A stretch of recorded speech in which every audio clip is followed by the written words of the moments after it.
Alors que la peur s'est frayé un chemin tout autour de la planète, eh bien, l'amour, lui, s'est fait un nid, chez nous. Et oui, je te raconte l'histoire tout de suite. Mais d'abord, j'aimerais qu'on remonte le temps. Je dirais environ 5 ans.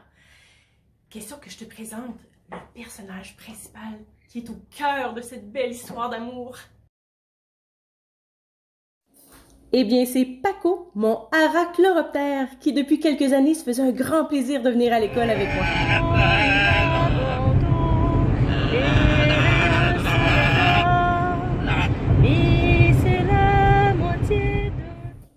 Et Paco prenait très au sérieux son rôle de directeur adjoint. Et puis le soir, bien après l'école, on avait pris l'habitude, lui et moi, de prendre le temps de se faire des caresses. Puis, il y a 2 ans, c'est Bora qui s'est jointe à notre famille comme un petit cadeau du ciel, puisqu'elle nous a été offerte par quelqu'un qui ne pouvait plus en prendre soin. Donc, elle était très heureuse de venir joindre M. Paco à l'école. Puis une année a passé, comme ça, à s'apprivoiser, se découvrir doucement, créer des moments de bonheur. Et croyez-moi, le plaisir était toujours au rendez-vous.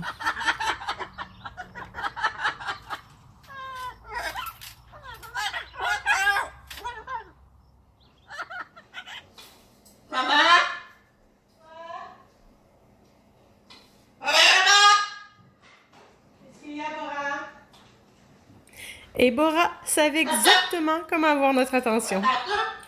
Un matin, il y a environ 1 an et demi de ça, notre très beau Paco a commencé à avoir des inquiétudes.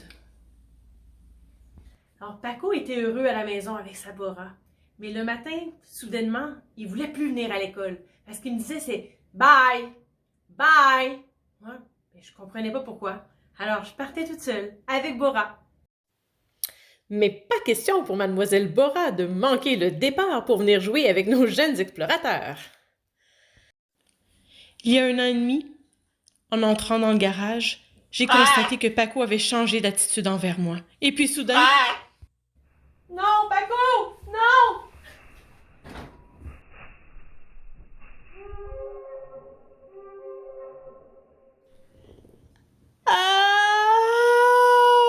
Ouch!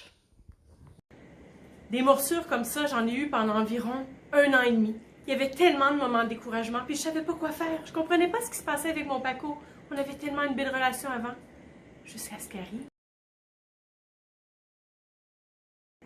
Le printemps 2020, c'est aussi le symbole de la COVID-19, qui a pris beaucoup d'espace, mais qui nous a permis également de faire attention aux petites choses du moment présent.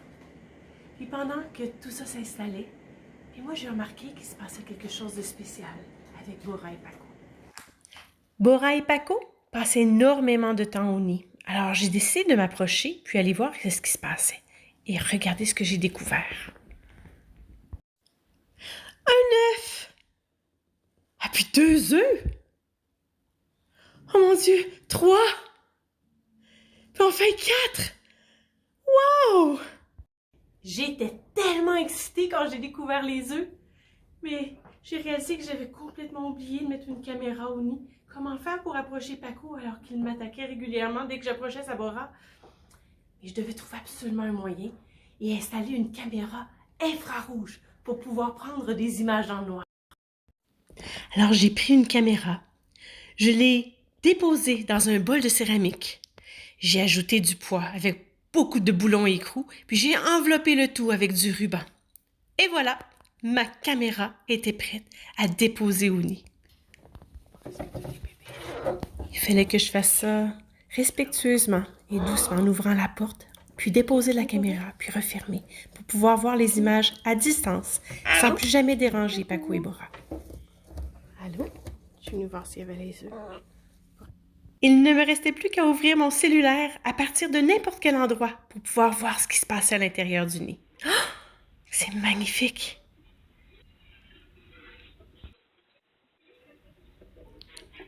Bora prend très bien soin de ses œufs et les couvre toute la journée, parfois seule, parfois accompagnée.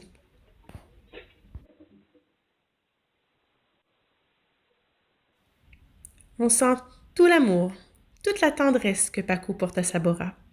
Il en prend vraiment soin.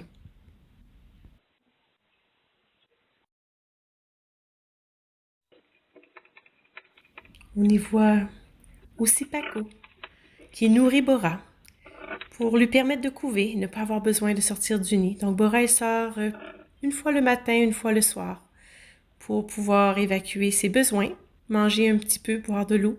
Mais sinon, c'est Paco qui la nourrit au nid.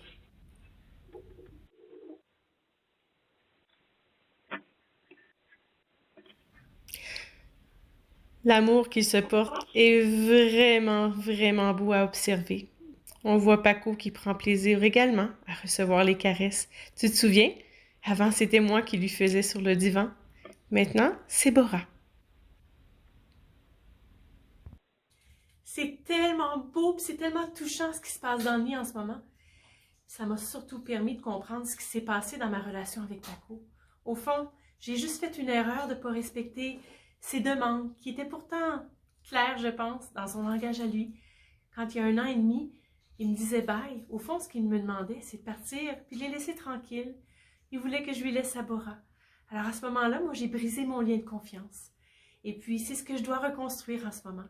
Donc, c'est pour ça que je garde une distance. Une distance de la cage, une distance du nid. Et c'est pour ça que je regarde des images avec ma caméra infrarouge. Et j'en profite quand même pour avoir des périodes de jeu et créer mon lien avec lui quand c'est possible, quand il veut, en espérant que si les œufs sont fécondés, qu'ils me permettent d'approcher Sabora, mais également ses bébés, pour que je puisse les apprivoiser. Alors, on va lui demander, Paco, est-ce que tu viens, mon amour? Hop! Est-ce que tu viens?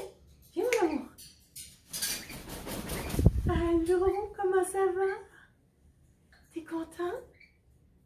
Est-ce que t'es content? Oui, elles sont belles, tes ailes. Tu es magnifique, mon amour.